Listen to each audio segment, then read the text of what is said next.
Hello, everyone. Welcome to Pursuit of Infinity. I'm your host, Josh, and today we are live with Maestro Hamilton Souther. Hamilton, thank you so much for coming on the show today. Hey Josh, pleasure to be here and thank you so much for having me. So, we've got a ton to talk about. You've been getting into a whole lot of new things, new projects, a lot of it mostly around, the safety and education around psychedelics and plant medicines. That's a big theme for us on this show. We talk so much about psychedelics and plant medicines, and one of the things that I like to try to drive home is, the safety aspect of these substances. Because with a platform like this, I think it's really important that people talk about how to do this in a safe way. Because we've seen in the past when we've had renaissances in America and other countries, regarding plant medicines, it's often been squashed by, government and other powers because they were able to harness the immaturity of the movements themselves because they were not based in foundations of education. And that's where you come in, and that's where I try to come in as well. I try on this show to really, hit that home. So let's talk about the importance of education and harm reduction. I really appreciate that. First, I think it's important to understand the deep history of plant medicines. These are not new medicines. They might be new for Western developed societies to be rediscovering them after a time of prohibition, but there's archaeological and anthropological record that show that the visionary plant medicines have been around for thousands of years and maybe even longer. And so I think the first thing to understand is that the traditional cultures have a very clear path of how to utilize these safely and have worked out all the different forms of harm reduction. And I just feel so blessed that, in my early 20s, I could be invited into an Amazonian plant medicine lineage, learn about ayahuasca, sanango, the medicinal trees, ultimately about Wachuma San Pedro, cannabis, and psilocybin mushrooms in this context of safety and integrity and ethics that really show not only the merit of them, but why they should be accepted in our society. And they're very powerful, transformational substances, but when used rightly, they're not dangerous. And when you properly pre screen so that you know whether the person's a candidate to use them or not, and you use them in proper dose in the right kind of setting, where the setting has been set up to make sure that its safety is in mind, you can have incredible experiences with them. And I'm really also grateful. I grew up in the Reagan era years of the 1980s where everything was prohibition based. And now we're seeing a younger generation coming in and accepting the idea of harm reduction and actually utilizing these for positive benefit. And I'm grateful to see this happen after the last couple decades. Yeah, I always like to say that psychedelics are for anyone, but not for everyone. The anyone being literally for any person who wants to take them, yet not for everyone because not every person in their current state, whether it be mental or physical, is quote unquote ready for the experience because it's really important that you bring a certain something to it. So in your view, what do you have to bring to the experience in order for it to be as positive, healing, and beneficial as possible? First of all, you have to screen whether you're a candidate. And so, depending on the plant medicine and the dose, you want to check for blood pressure and heart condition and predisposition to schizophrenia or bipolar disorder. And so there's a number of different things you want to screen for. And then you also want to understand if people are on any other kind of medication that could be contraindicated. In today's day and age, it's incredible how many pharmaceutical medications people are prescribed and how many are contraindicated to other kinds of medications, including plant medicines. So first, learn about it and do the screening, talk to the right people. There's an incredible group that's about the interaction of psychedelics and pharmacists, and the pharmacists helping the community learn what's safe and what's not. So I'm so grateful to them for coming forth and being advocates for psychedelics and plant medicines, from, you know, coming from the side of pharmacists. After that, the nature of your preparation is what you bring to it. what I always have shared with people now after thousands of ceremonies is that it's a very literal experience. It's not metaphorical, it's not mythological, it's not just made up. So what you show up with is what you're going to start to deal with or what's going to color your experience. And so I think the attitude that you have and your purpose for doing it is, paramount. And all of that ultimately, boils down into intention. And so you come to it with real intentionality and you understand that you're going to do something powerful and transformational, and that's the purpose for doing it. And I think it's important as well that you have ample rest beforehand. You've, depending on the kind of plant medicine, prepared your diet accordingly. Like ayahuasca has a lot of restrictions to, a few days clean up before you interact with it. I think it's important that you haven't had a lot of other substances or a lot of alcohol use before these. So you want to have like a period of time of detox before going in. And I think that really amps up the quality of the experience that you have. And there are protocols for this. Ayahuasca can be anywhere from a week to a month, depending on the lineage.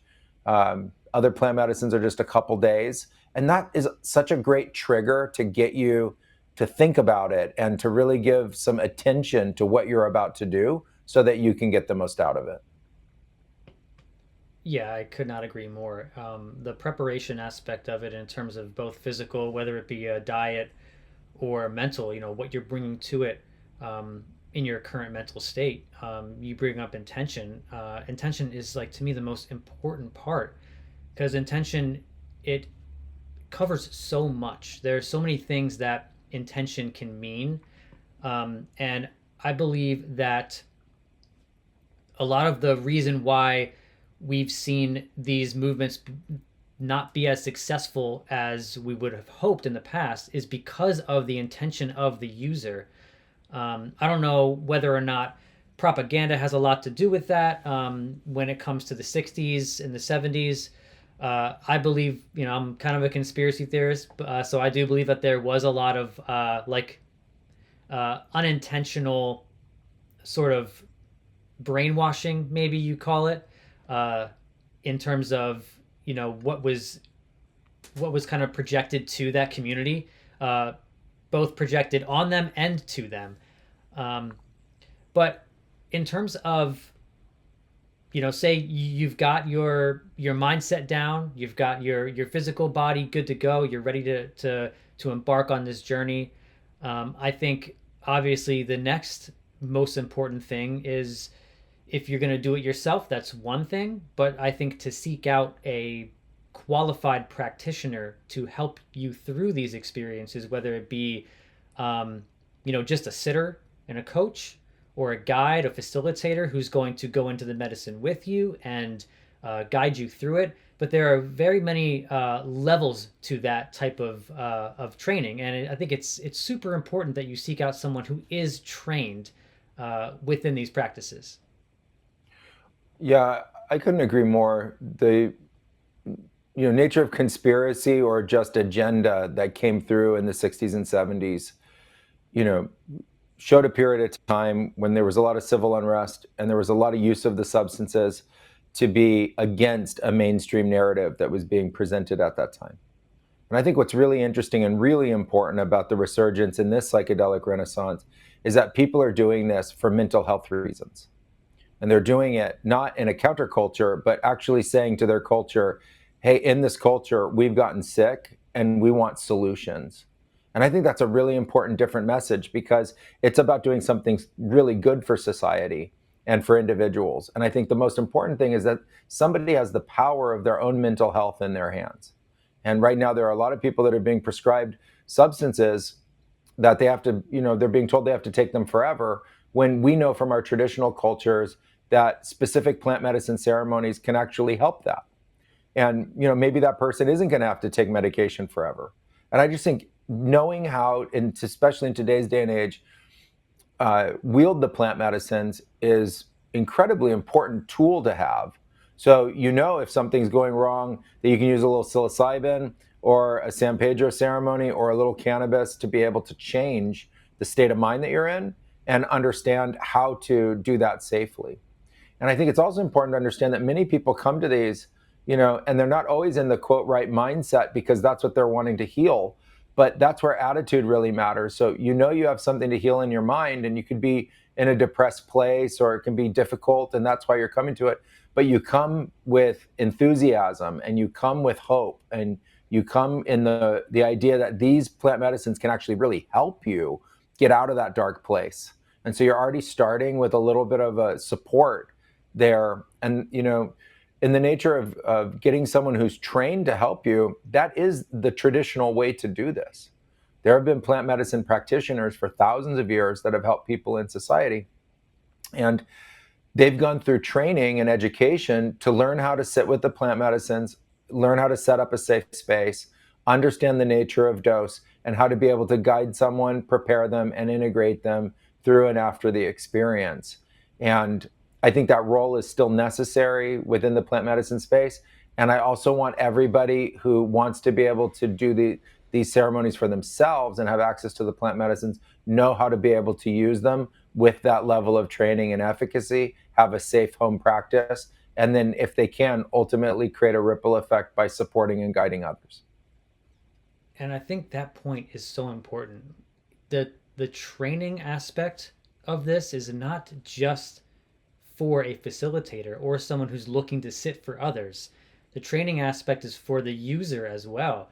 And this is why I would love to talk about the Blue Morpho Academy because, full disclosure, I went through the Blue Morpho Academy through the sitter coach and facilitator trainings, and I did it for two reasons. One, because I never want to have a person in my care, doing some sort of plant medicine be in any situation that is detrimental to their mental health or their physical health. That's number one for me, is safety of others, but also the navigation of these experiences for myself. Because as anybody who's taken a psychedelic knows, when you go into that realm, you you can't really make sense of it because there's no context that we've ever learned through our physicalist materialist paradigm that can map onto that.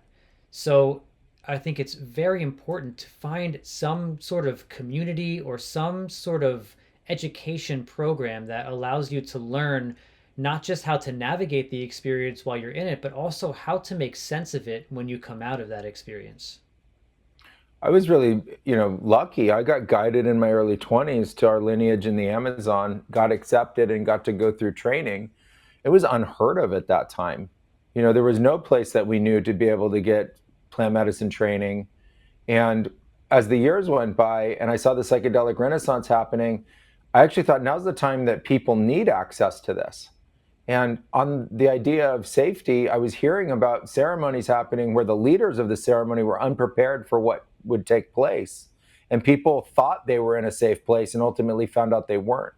And I thought the first thing we need to do is empower everybody who goes to these ceremonies to know how to have their own safety and be able to provide that for themselves, not have to rely on somebody else to be able to provide that for them, so that if there is some kind of fallibility or just even an emergency, someone would know what to do and be able to just sit through the experience and help guide others and, you know, navigate it in a safe and an ethical way. And as people are, having these experiences, I wanted everybody to be able to learn what it's like to sit with the medicines and know the depth of what sits behind it. And when I got into the Amazon, to the point about navigation, I couldn't believe it when Julio and my other teachers would go in and have dominion over the altered state. So they would go in and they wouldn't just, quote, start tripping. They would go in division and they would start to navigate. And they could do it with percussion, with different kinds of frequencies and sounds that they would create that are called icaros or chants. They could do it through focused intention and ultimately wield the nature of the visions. And to me, that was fascinating.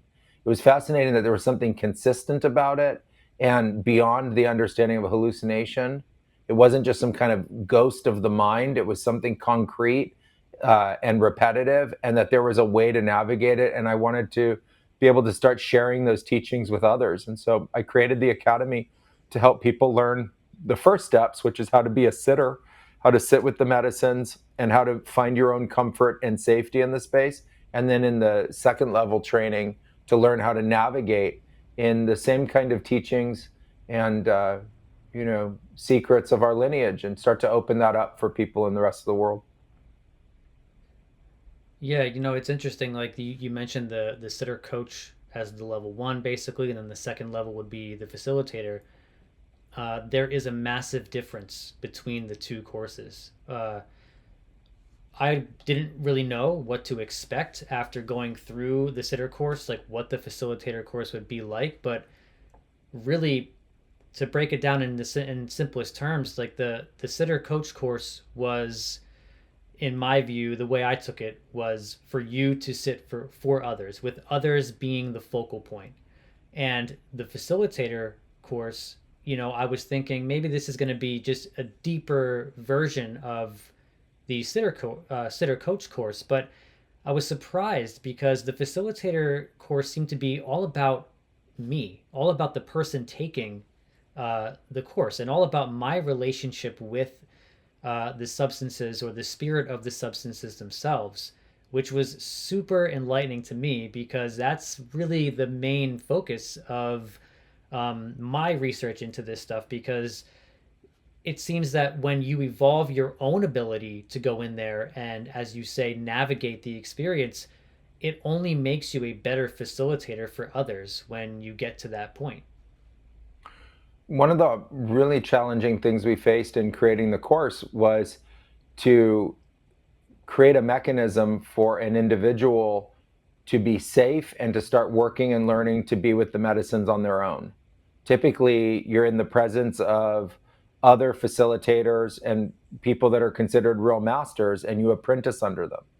And we knew that that wouldn't be possible with people learning from all over the world.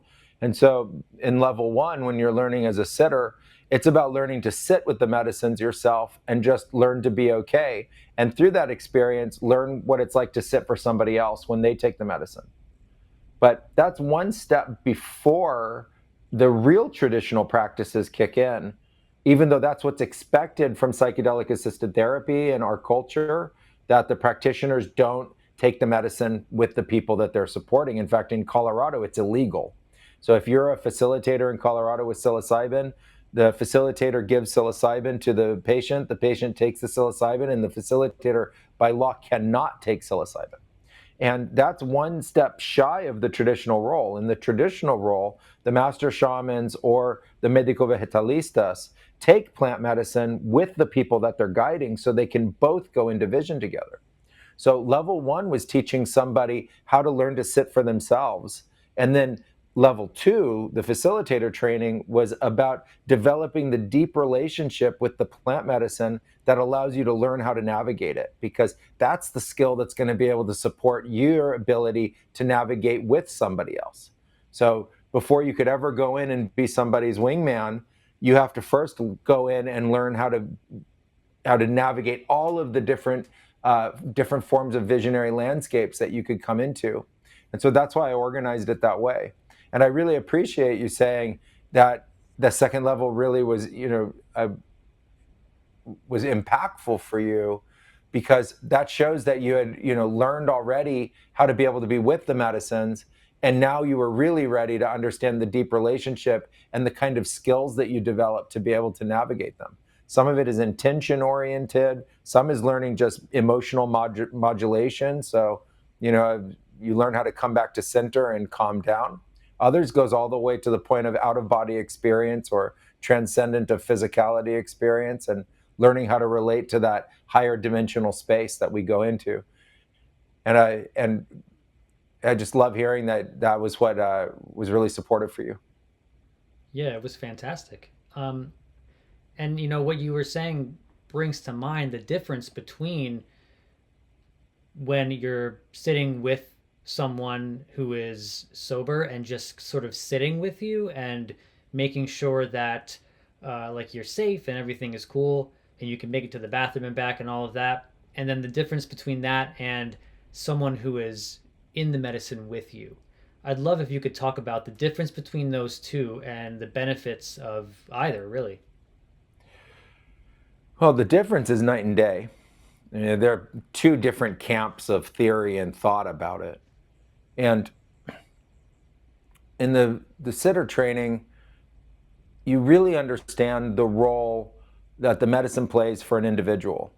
And it's really a kind of hands off. You're supporting a person and understanding how to have the experience, but you're really just letting them have the experience, making sure they're safe, making sure their vitals are good through the entirety of the experience. And if they need help, how to be able to talk with them, how to be able to change the energy and the environment that they're in to be able to support them through some of the more difficult experiences. When you go into the visionary facilitation for somebody, when you learn to drop into the medicine with them, uh, really, you go through onset and then you enter into vision, and that's when the work really starts. You've trusted, you've learned to set up the space around you in a safe way, but now, you're going to go into that space and with intention and vision, invocation, and awareness of the energies, you're going to start to modulate those energies yourself. And you're going to get deep into the collective form of consciousness and collective mind that is naturally created through these experiences with the people that you're working with. And to me, that's where the arts really show up. We always considered these healing arts or visionary arts. And uh, it's incredible. You experience a hyper state of awareness and connection with everybody, a heightened state of awareness with nature. There's a shared form of mind and consciousness. You become very aware and empathetic to the energies that other people are emitting and experiencing. There's an awareness of a higher dimensional form of space or consciousness that you're in, a kind of timelessness that allows for great time dilation. And then through the nature of the energy that you work with, albeit percussion or chanting, singing, icaros, or music that people play, and now some people use playlists to be able to almost DJ the experience, which is fascinating too. They get directly involved in the experience that you're having. When people are purging or releasing negative energies, the facilitators are helping that to occur. They're providing protection the entirety of the time. They're interfacing with the rest of the visionary space on behalf of the individual. And they're able to communicate with the extraordinary energies that you can come into contact with through the experience. Now people are much more open about talking about energies or spirits or entities. It's on different podcasts that talk about DMT experiences or psilocybin experiences where there's this awareness of another kind of intelligence or consciousness and a beingness associated with it. And you learn how to interact with that directly and on behalf of others. And, the stories that people tell are just incredible about what that experience is like. So you can see just from what I've already said how much there is to learn. And then there's the part about navigation, how you learn to change the realms that you're in so that you can go from one different kind of visionary realm to another. Uh, the idea of out of body travel or beyond body travel, where you can experience cosmic realms or cosmic vision, which gets talked about a lot, or the astral. And through that, you learn that those different visionary landscapes and the energies that can be found within them can provide specific kind of transformation or healing for the participants. And so that all gets taught in the academy as different kinds of medicines that you learn to work with. And I remember when Julio taught me the plant spirit medicine and the tree medicines, and then taught me about astral medicines, like where all of a sudden in your vision, you're in the presence of galaxies and amazing things happen. I remember I regained childhood memories that I had forgotten. I let go of depression in the presence of stars. Like, who would have ever thought that those things were even possible? That wasn't taught to me when I was growing up going to school. And all of a sudden I was sitting with this, elder mystic who is showing me that inside these visionary realms, there's all different kinds of energy and spirit based medicines. And, the facilitator training takes you through not only how to learn how to engage and interact with that, but how to wield them for yourself and others. Yeah, it seems unbelievable at first when you're just hearing this. And I'd love for you to talk a little bit about how you train to interact with something that we can't even conceptualize in our physical mind. Is it something where you're interacting with this thing on a consciousness level? Yeah, to try to put it into a context for someone who doesn't have experience in this, think of like a really powerful dream where all of a sudden you're fully awake in the dream, like a lucid dream. And now not only awake in it, but you have full capacity to engage and interact. And that you could be there for hours at a time with your conscious mind intact.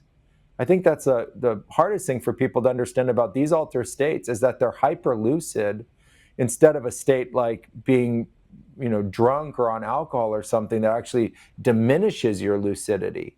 These states are incredibly lucid states where you become very sensitive to energy and to frequency.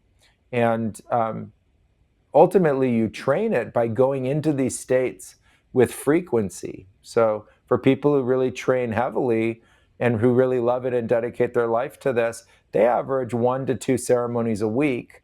And people who are, have like a Western life and jobs, maybe do, 2 ceremonies a month and sit for others and support them and help them.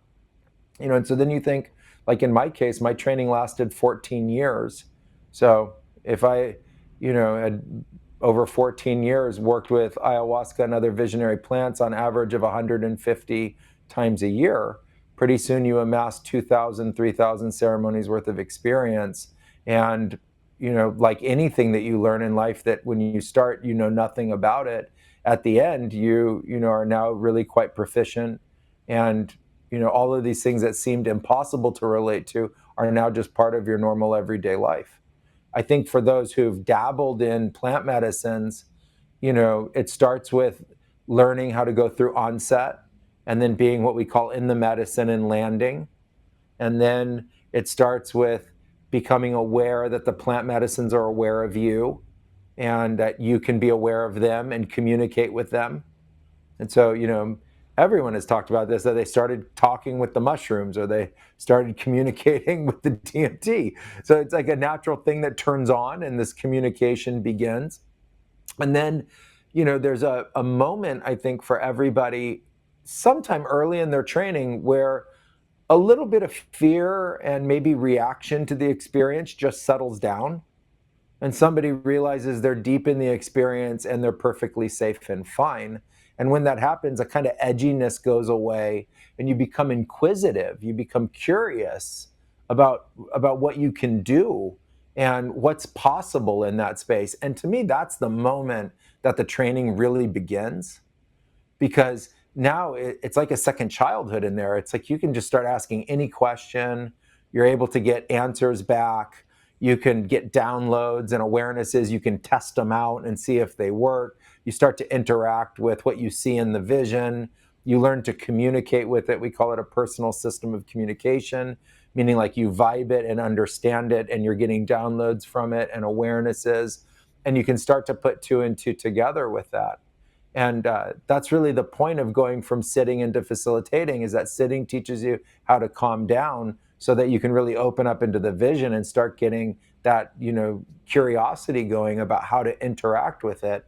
And then through the course, providing the guidance, so that a sort of guardrails around what's possible, what to watch out for, how to be able to always maintain your safety, so that as you're starting to interact with things that would otherwise be very new for you, which could just be kaleidoscopic fractaling sacred geometry.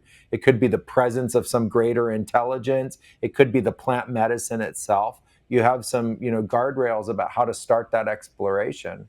And, what I found was that within reason and within the nature of how we practice, you can always do that in a safe way. So, you don't have to be scared that lurking around the corner is some demise that's about ready to befall you. But on the contrary, you're in a safe space to be able to explore it. And little by little, you can amass the skills so that you can do this for others. Yeah, absolutely. And I love that you brought up the lucidity aspect of it. I think comparing it to a lucid dream is like perfect. And it's interesting, like everything does seem to get a bit clearer. Like for me, every time I take a psychedelic, I have to take my glasses off. I have really bad eyes and I need glasses to function in this world. But when I'm under the influence of a psychedelic, I have to take them off because I feel like they stand in the way of like my true vision or something. It's weird. Mm. It's like I see better without them under the influence of a psychedelic, which I think is like super interesting. And that clarity comes through in not just a physical way, but also a very visceral mental way. You can feel the energy of the people around you, the room, the music, whatever happens to be going on around, which is why in the level one course, the sitter course, one of the main, I think it's actually one of the very first things we learn is how to set up the space because they say set and setting is those are the two most important things, and setting being like the first thing you must master. You have to set up your space to be and this is where your art comes in, as you had said. This is where you get to um, basically show and exemplify who you are as a practitioner and what you want to get across in the types of ways that you heal people and that you help to facilitate these experiences. So I'd love for you to talk a little bit about the setting in general and how to set that up. When you think of setting, the very first thing you want to do is ask yourself, am I allowed to do this here? Right? Is this a place where this is allowed? If it's allowed in your house, then yes. If it's allowed, in a outdoor place, it is. Just is this allowed? Because you don't want to worry about whether or not someone or something is going to come along in that time and disrupt the nature of this experience because it's just not allowed there.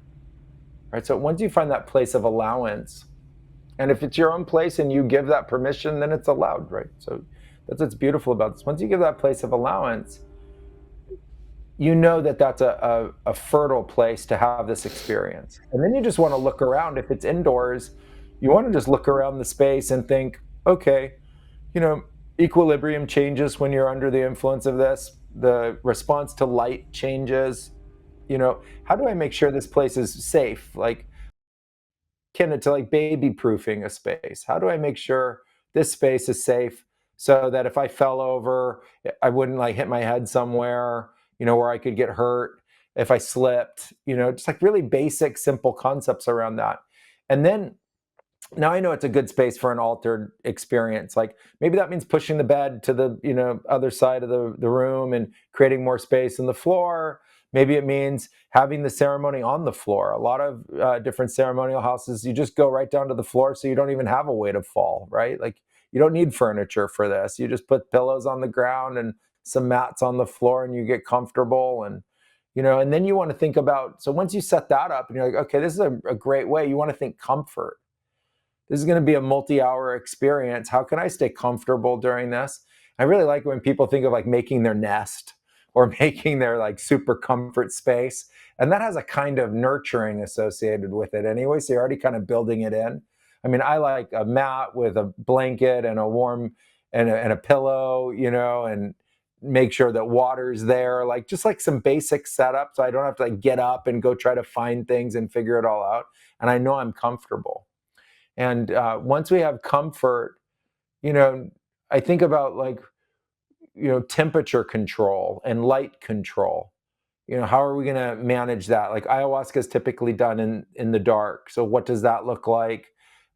San Pedro, there are cultures that drink it by nighttime, but we drink it by day. In our lineage, we do it in the daytime typically. You could do it at night, but you'll stay up all night long. It's an all-night experience. So what does that look like to be engaged, with the amount of light there is with the experience? Maybe you want to have eye masks there that block out all the light for people, if they're light sensitive with psilocybin or something. Once you have that figured out, you want to think like, what's the duration of the ceremony in food? What kind of food? You want to have food already prepared, if it's going to be a longer experience, and how that fits in. Obviously, there's certain medicines, after psilocybin, people are often really hungry. Cannabis produces usually increased appetite. So, how do you want to manage that piece of it and have that ready to go and prepared? And you just see that we're systematically lining up everything. So once we go in, we don't even have to think about all of it. We have a good mental map for how it's all going to work. And then we can just go in and be in the experience. And then you want to think about what kind of supportive energy do you want there. Do you want music, or do you make music? Do you want it to be a collective experience? Is it a solo sit? Depending on that, you want to have that prepared, so in the space that you're ready to go. Personally, I don't typically use music. Every now and then I will, but we usually make our own. So we have shakapas and rattles and drums and other percussion instruments, and they're set up and laid out so that they're easy to access when you need them. And then the space is set up and ready to go. And I think the final thing is, that if you're going to go into this experience, you can just shut the notifications off, you can shut off the digital devices, and you can just give a certain amount of time to the experience itself. And then you have a beautiful space that's all set up for this. You've thought through everything. On the safety side, I think it's really important that you understand two kinds of emergency safety plan. The first emergency safety plan is, if I'm in the plant medicine space and something truly accidental happens, do I know how to address it and deal with it?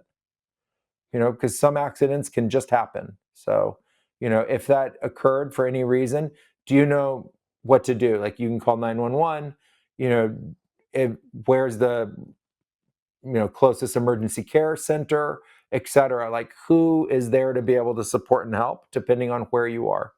And then I think the second one, which is much rarer and a lot of people don't think about it, is what happens if there's a natural disaster during the time of your ceremony? Just how are you going to navigate that? Because you might not be able to just call 911. You might not be able to just have all the other emergency services being able to support you, because they may already be supporting others in other forms of crisis. So, do you know where you could go outside of your home if there was a need for any reason, and find another safe space? A place where you could just go sit down and just let the experience wear off and be okay. So, you want to have that figured out, and you want to map that out in your mind. And then you've covered all of the basis of the variables to be able to have the experience. And then you can just go into it. And I'm lucky in my life, I was able to build our own lodge that's purpose built for these kinds of experiences, and also work out of, retreat facilities and different boutique hotels and stuff in the world for this. And we just go through this same checklist that, I just shared here on the podcast. And that has always served us very well. That's why I love the course, because nobody would think about natural disasters. It just seems kind of like a ridiculous thing to even think about, but it's so true, especially considering, where you may be located in the world. But you brought up a little bit ago, you had mentioned fear, and I'd love to talk a little bit about fear. And I think fear really comes into play when you've had a few of these psychedelic experiences and you have gained this level of respect for them that presents itself as fear, because you understand and in my opinion, it's twofold, two things. You know that regardless of what you're going to experience, it is going to be powerful. It's going to be very powerful and profound. That is something that I think we don't truly, before we go into the psychedelic experience and like before we go into our first one, we don't truly understand the degree to which that profundity can get. Um, so I think that's one thing. And then there's another thing that really always gets me, and it's this, and I'm not sure what is the like what the cause of this is. I think it might be partially because of our just preconditioning, coming up in a culture where these things are demonized. But this thought when you're in there, that as you're going through onset and it's starting to build and build and build and get more and more powerful, there's oftentimes this feeling that you're going insane and that you're never going to come back again the same. And I think the latter is true. Like you are not going to come back from this experience the same, but it's not in the way that you think in that moment. I'd like to take a moment to thank our sponsor for today's show.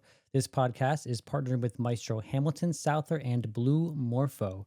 As many of you know, we talk about psychedelics quite a bit on this show. And if you'd like to take your personal practice or a facilitation practice to the next level, Hamilton is our master shaman.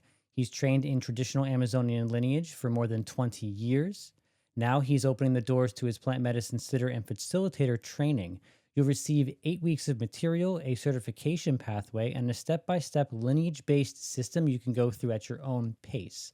As part of this offer, Hamilton has lowered tuition to support you in your mission of safe and seasoned psychedelic practice by providing quality education at a discounted rate. So by signing up through this show, you get a $2,000 discount along with more than $12,000 in bonus material, plus an ongoing mentorship and integration support at your home practice. Maestro Hamilton backs this work with his full confidence and offers a 14-day money-back guarantee and a 3-month safety guarantee. Flexible payment plans are available. Everything you need to know will be in the show notes below, and a link to download his new album, which is called Music for Ceremony Ayahuasca Medicine Songs for free. Perfect for dropping in or meditating. Thank you to Hamilton Souther and to Blue Morpho. And now let's get back to the show. Both of those lines of thinking are really important to this experience. I think if I could give the best advice I have to somebody interested in this, it's to ease their way in. And I didn't get that opportunity because I didn't have a mentor to help me. So my first psilocybin, which was my first psychedelic plant medicine ceremony, which was just more than I needed. And I spent a lot of time reeling in, reacting to the fact that I was in this experience that I didn't was not really prepared for. And I look back on it now and I think to myself, man, I really wish somebody could have just shared with me, hey, plan out 5 to 10 ceremonies, and you're going to start with a microdose and you're going to work your way up to a macrodose. Would have been such a smarter way for me to experience these. I would have just started and gotten a feel for it, then started to feel what a little bit of my body just digesting it is, just a little bit more, laying a little bit more foundation, just increasing the dose little by little. And maybe by the 5th one, I'm ready for, a couple of grams and I'm going to go for a full, 2, 3, 4, 5, 6 hour journey. I would have been ready for that. Instead, I just got the couple of grams and the 6 hour journey, which gave me that fear afterwards, right? And that I remember that next morning, I sat there and I thought, I'm never going to be the same again. I'm never going to be the same again. And I wasn't, but in the best ways. It just took me a while to integrate that. And so in understanding that, I think we need to first learn to ease our way in. The second is a practice that we teach, which is to learn to turn our fear off. As you go into this experience, especially during onset, your fear is going to be triggered. And it's really hard to see through the lens, like sunglasses, of your fear to understand what is the medicine and what is your fear. And your fear dramatically colors the experience you're having. And so I found it actually took years to get to a point where I could completely turn my fear off and finally experience the plant medicine without that coloring at all. And I realized that it was like a different channel of a TV.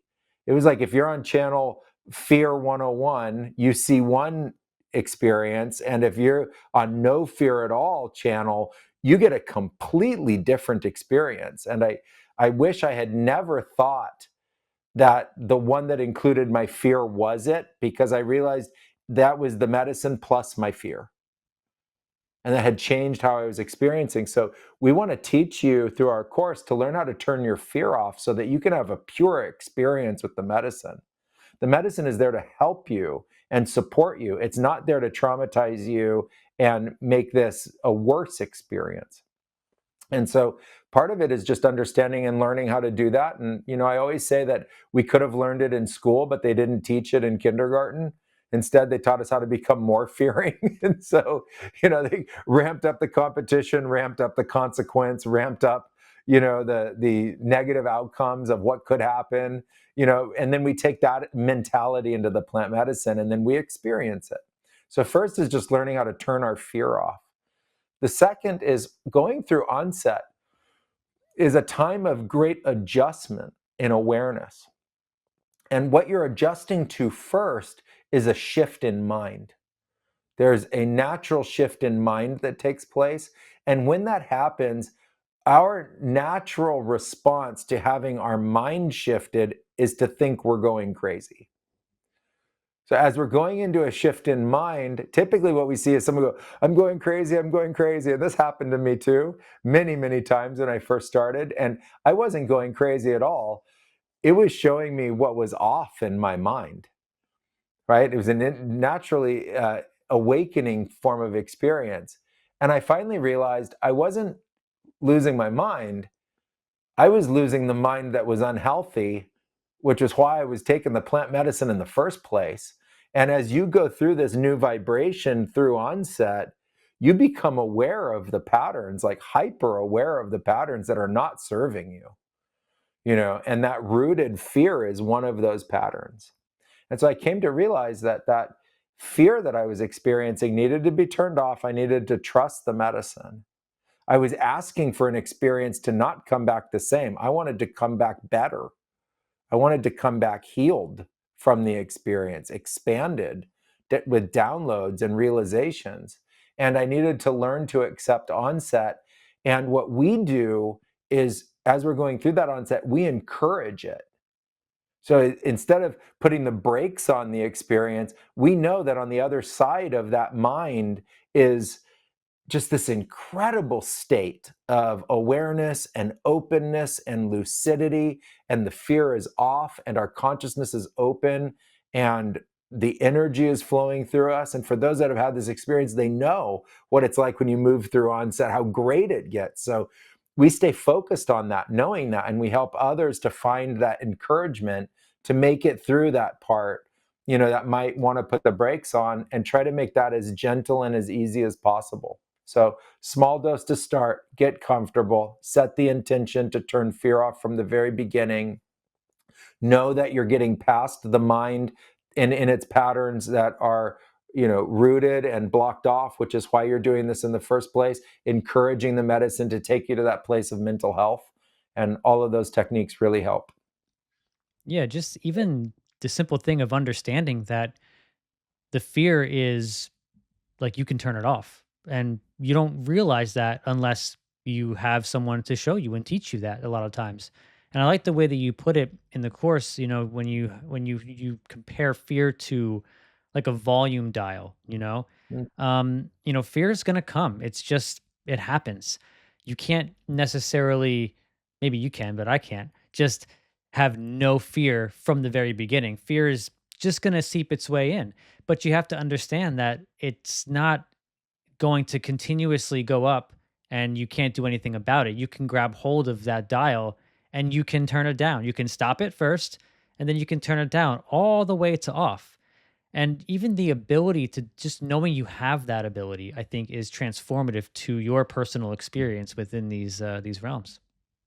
I agree. I think that learning to turn fear off is probably, or down and then off. And I like that. What you said is that, I'm not free of fear. I experience fears all the time. I'll take my dog out, you know, here and walk in the morning at 5 a.m. and a car goes by and I'm protective of him. Especially if he's off leash, I don't want anything to happen. And there will be that feeling, right? It's not that this is something that you just transcend. It's just something that you learn to regulate, and we know how to have fear. We've been taught it. So it's not like you forget fear. I think the big question around fear is it rational for me to be fearing right now? And I would say 99% of the time for me, the answer is no. And the other 1% it is. And as soon as that 1% is over, it's not rational anymore. I need to have learned to turn it down, because otherwise there's this echo of fear in my body that just doesn't stop. Right. And one of the things I love about the plant medicines is they taught me to become aware of that and learn how to turn it down little by little by little by little. It took me hundreds of ceremonies to become neutral about the plant medicine experience. I finally became completely comfortable with going into plant medicine.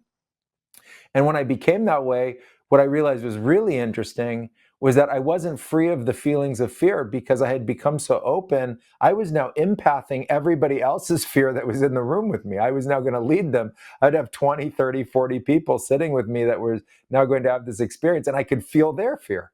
And so, once again, as soon as I was feeling their fear, it's just like, okay, guys, let's turn it down, turn it down, turn it down, turn it down, and get us to that place. And so I realized it wasn't about transcending fear. It wasn't like becoming superhuman in some way, but rather just learning this great skill, learning that dial, learning how to use it and turn it down and turn it off.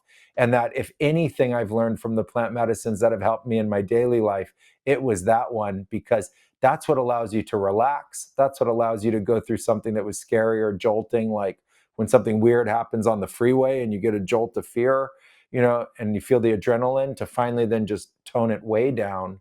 And, I also started to realize that society now continuously fears a lot. So just as you're interacting with media and interacting with the normal flow of society, there's a lot of that. And we vibe off it. And so to have this understanding that we can do something to mellow that out again and truly relax again, I think is an incredible gift. Yeah, I agree. The fact that we are so inundated with technology all over us. We have this appendage essentially that we keep in our pockets, that's just a ball of technology. It's all over the place. I've been staring at a screen now, going on 10 hours. It's just the way it goes, whether you're working or you're, playing a video game, watching TV. It's just, there's screens and technology all around us. And personally, with the advancement of technology, I think not to change the subject too much, but I do think these two things are related. The relationship between the rise of AI and this new psychedelic renaissance, it just feels to me like the fact that they're both becoming so prominent at the same time is not just a coincidence. Do you feel that too? I do not think it is a coincidence. I got known for plant medicine, and I'm very grateful for that. But behind the scenes, I've been interested in technology since the origins of the internet. And so my passion was in this incredibly advancing technological realm and this advancing psychedelic plant medicine realm at the same time. And I've now gotten to spend a lot of time in Silicon Valley.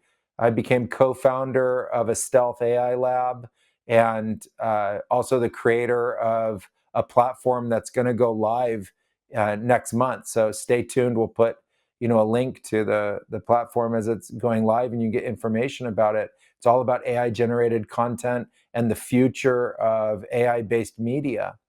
And what's going on inside the AIs and what's going on inside psychedelics are related. It's not just one or the other. And I like to move at this point in my thinking, not just to humans are doing this, but Earth is doing this. Earth is the real reason everything's happened. Earth is why life has happened, just nature. Like Earth is why plants happened, and now Earth is why humans happened. And Earth is also why humans created all this technology. And so I've thought of the plant medicines as a kind of like very early technology, very sophisticated.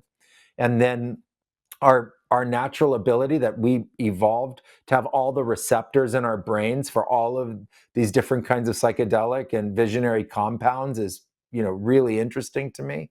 And that the reality behind the tech sector is that the people in technology have been utilizing psychedelics and plant medicines since the 1950s, when there were studies at Stanford University about this. Just because they became illegal, it didn't stop the use of them, but rather when they became illegal, they went underground and people didn't talk about it anymore. So I'm lucky to be able to be in the space and to get to hear from certain pioneers that many of the technologies that we use were influenced by plant medicine and psychedelic ceremonies. And people to the day are still here utilizing them for greater creativity and scientific breakthrough.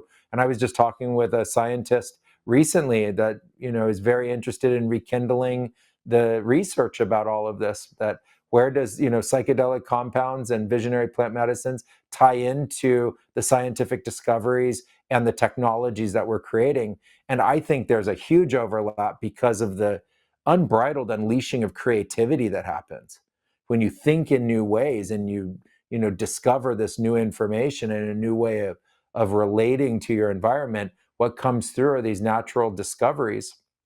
And on the AI side of it, I think it's really interesting now because there's going to be a massive social change because of AI over time, from work displacement to new advanced robotics that weren't possible before, to robo cars everywhere instead of people driving, and comments about like white collar workers 50 to 70% being displaced, et cetera. It just goes on and on, the level of disrupts. And I think when that happens, who and what we are as people is just as important as who we were before. We just have a different role. And so I think lots of people are going to turn to plant medicines and psychedelics to better understand their place in the world, the opportunity that they provide for immediate awakening and a greater enhancement of awareness. People will turn to the arts and creativity and start to make more things again and actually be more human and less cyborgic, less like appendage digital only interaction. And I think that it's a great opportunity at this period of time. And I embrace both. I think that AI, when positively used, is one of the most powerful tools and tools of social change we've ever had. And I know that the plant medicines have been that way for thousands of years, and I just champion that. Yeah, I could not agree more. I think the fear in AI, like when people talk about how it's going to be the end of us, well, it might be the end of us in a way, but again, same way that you're not going to come out of a psychedelic experience the same. I don't think we're going to come out of this the same either, but I think it's going to be in all the right ways. I kind of see like the massive fear in AI. It just brings up this like archaic mindset that we're afraid of insane technological advancements. It feels like whenever there's an advancement that is sort of like the future becomes unrecognizable, we tend to be really scared of it. Um, I think the same thing happened with the printing press, with the internet, with all of the greatest technological advances that have ever, come across our plates. It just seems like they induce fear, and to me, that's almost a good thing. When something induces fear in you, it feels like there's some sort of a change ahead, and change is what you make it, in my opinion. When we talk about AI and whether or not it's going to be sentient or this and that, for now, it seems to me that the current models of AI are completely dependent upon the user, which is the human. I don't. I I foresee that there's going to be AI used in weaponry and in war, of course, because especially in like with the Western world, that seems to be the way that it's like the technological gate. The gatekeepers of technology seem to be weapons manufacturers and governments, because they sort of maintain control over when these advancements sort of leak down to the public. So I definitely see that happening, but ultimately, I do think it's in the hands of the user itself. And as long as we can uh, raise our awareness to a degree that we are wise enough to use these technologies in a way that's not going to destroy us and is actually going to help mankind, to me that's inevitable. I mean, maybe I'm an optimist, but to me I don't see it as a negative thing at all, really. In our lab, we talk about benevolent superintelligence, not artificial superintelligence. So right there, we put into the name of what we're trying to understand as an idea of great benevolence. And one of the problems that I think a lot of people in our species have forgotten is that we're still the apex predator, and we need to learn to not predate on each other. And so there's a kind of inherent savagery inside our societies right now that's really intense. And it goes all the way from individuals being products of companies instead of just the clients of those companies, to AI drone manufacturers that want to create next extended versions of war. That being said, AI has been inside every single smartphone.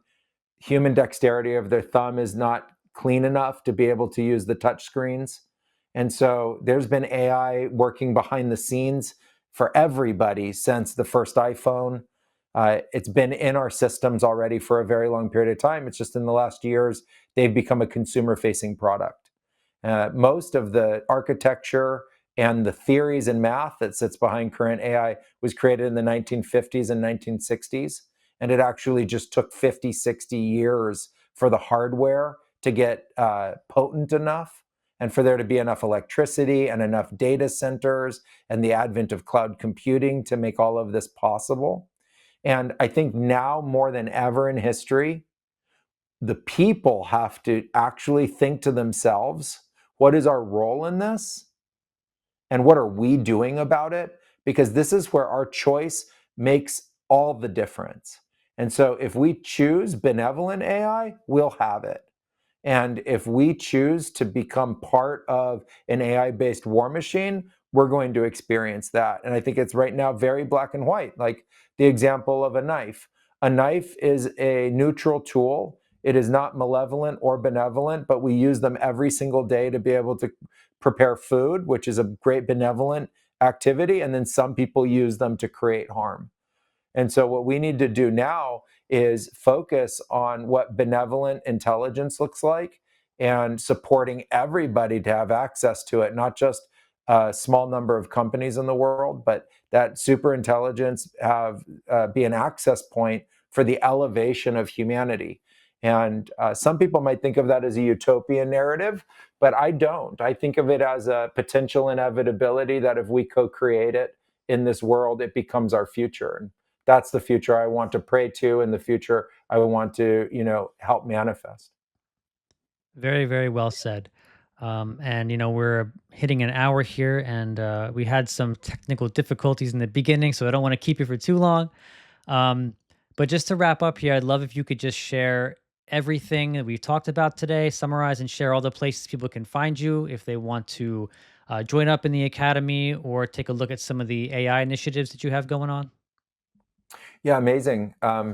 So, if you're interested in our courses and, you know, learning the power of these plant medicines and learning how to use them in a safe way, we have an incredible offer for, all of your listeners.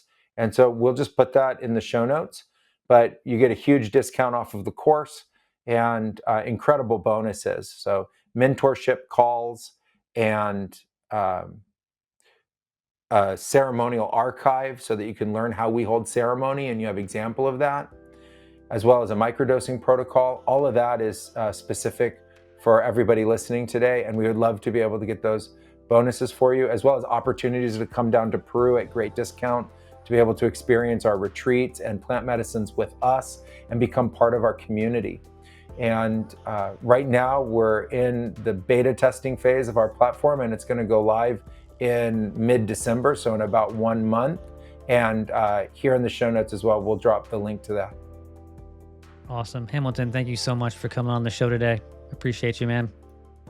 Yeah, absolutely, Josh. Pleasure. Thank you so much.